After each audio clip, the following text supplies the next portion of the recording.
할렐루야. 이 시간 성령의 은혜의 담비가 우리 심령에 부어지도록 진심을 다해 하나님 앞에 찬양하시겠습니다.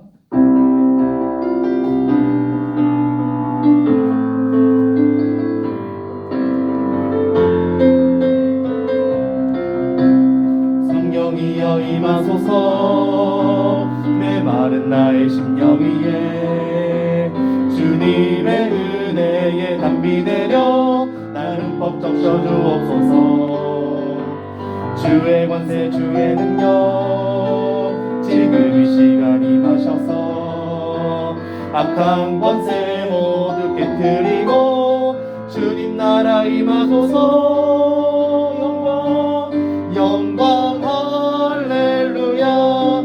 예수의 그 피가 내게 승리 주네 구원이 되시네.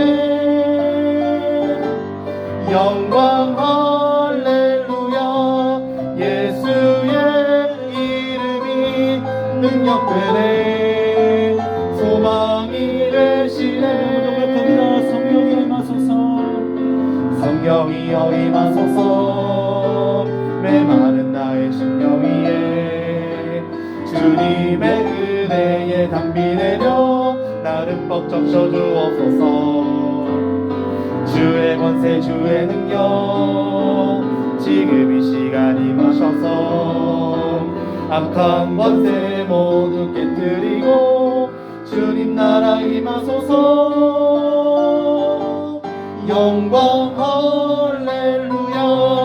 예수의 그 피가 내게 승리 주네 구원이 되시네.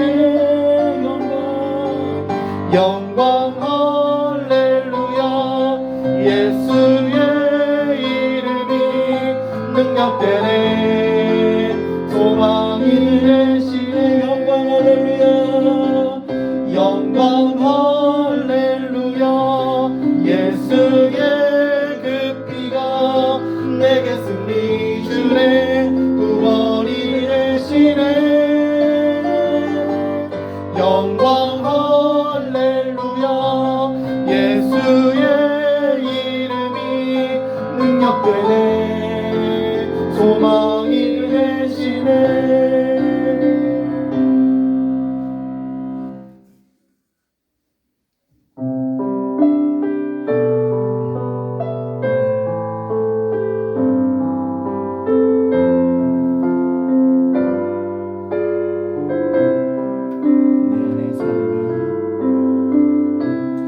내 안에 사느니 예수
하나님께서 우리에게 주신 말씀은 시편 6편의 8절 말씀입니다. 악을 행하는 너희는 다 나를 떠나라. 여호와께서 내 울음소리를 들으셨도다. 아멘. 시편을 보시면 말씀을 읽기 전에 다윗의 시, 아삽의 시 등과 같은 표제어가 붙어 있는 것을 볼 수가 있습니다.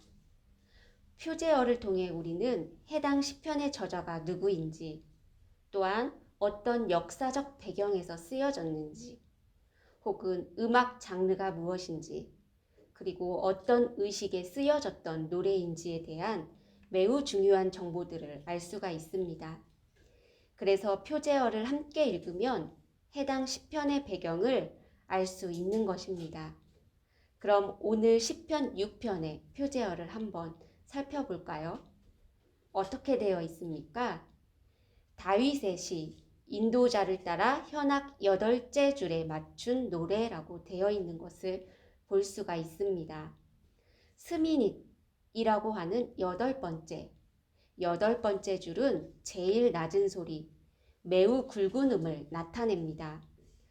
음악적 표현으로 엄중하고 아픔을 표현할 때 보통은 낮고 굵은 소리로 표현을 합니다. 반면 밝고 경쾌한 소리는 기쁨과 환희를 나타낼 때 많이 쓰임을 우리는 알 수 있습니다. 그렇다면 시편 6편을 이렇게 가장 낮고 굵은 소리로 표현하였다는 것은 그만큼 시편의 저자인 다윗이 아픔과 고통 속에 있었던 것을 의미해 줍니다. 혹자는 이런 다윗의 아픔을 표현한 것은 바로 밧세바와의 사건 때문에 하나님 앞에서 간절히 부르짖고 참회하고 있다고 말하기도 합니다. 그러나 우리는 시편을 통해 알 수 있는 것은 다윗이 어떤 고난과 어떤 아픔 때문에 그러는지는 자세히 알 수 없습니다. 다만 다윗 왕이 하나님 앞에서 고통과 고난으로 부르짖고 있는 것은 확실해 보입니다. 이스라엘 역사상 가장 본이 되고 훌륭한 왕이었던 다윗은 누가 봐도 위풍당당해 보였을 것입니다. 나가는 전쟁마다 승리하였고 통일 왕국을 이루었고 예루살렘으로 수도를 이전하였고 하나님은 그런 다윗과 영원한 언약을 맺으셨습니다. 이러한 당당함 속에서 다윗은 마치 자신의 삶이 하나님 보시기에 죄악 속에 있음을 발견하며 지금의 다윗의 모습 속에서 하나님께서 징계하시고 하나님께서 진노하심을 발견하여 은혜를 구하고 있음을 우리는 시편의 말씀을 통해 알 수 있습니다. 1절과 2절을 읽어보겠습니다. 여호와여 주의 분노로 나를 책망하지 마시오며 주의 진노로 나를 징계하지 마옵소서. 여호와여 내가 수척하였사오니 내게 은혜를 베푸소서. 여호와여 나의 뼈가 떨리오니 나를 고치소서. 다윗이 자신의 삶의 모습을 선지자에 의해서 혹은 자기 스스로가 발견했는지는 모르지만 하나님께서 주신 마음으로 왕이 아닌 하나님 앞에서 선 단독자로 제발 그러하지 마옵소서, 고쳐주소서라고 간청하며 그 상황 속에서 좌절하지 않고 다윗은 더욱 간절히 기도하기 시작합니다. 4절 말씀에 여호와여 돌아와 나의 영혼을 건지시며 주의 사랑으로 나를 구원하소서. 돌아와 나를 구원하소서. 다시 나의 생명을 구원하소서라고도 말할 수 있습니다.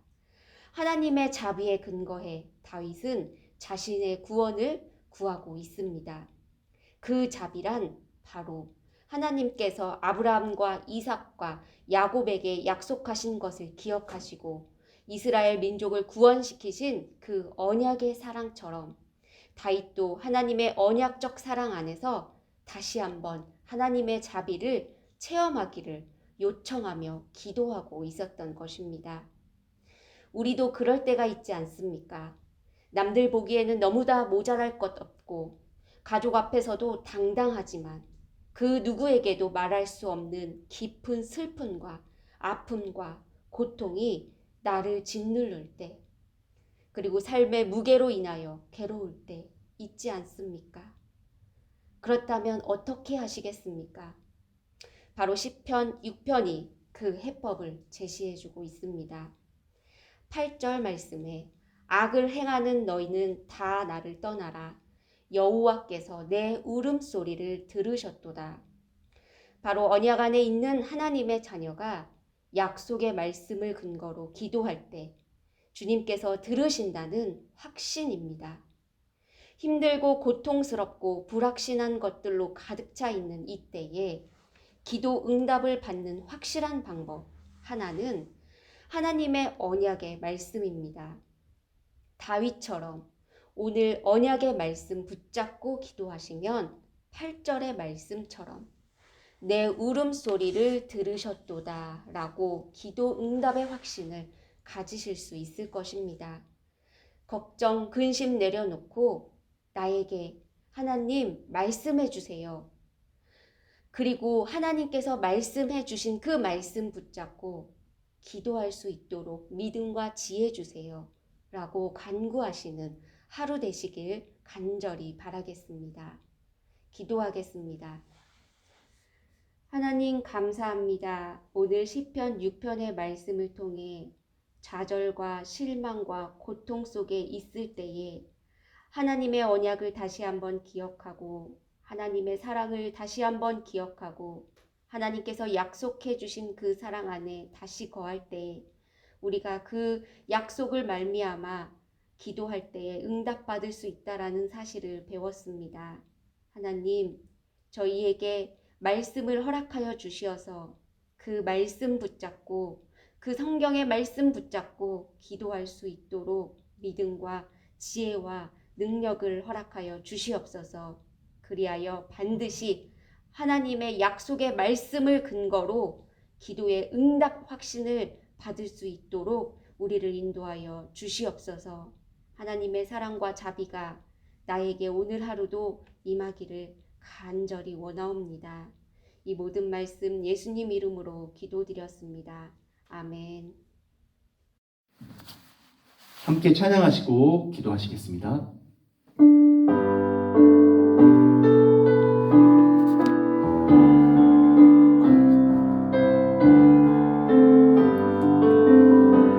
주 안에 있는 나에게 딴 근심이 있으랴 십자가 밑에 나가 내 짐을 풀었네. 주님을 찬송하면서 할렐루야 할렐루야 내 앞길 멀고 험해도 나 주님만 따라가리. 그 두려움이 변하여 내 기도 되었고 전날의 한숨 변하여 내 노래 되었네. 주님을 찬송하면서 할렐루야 할렐루야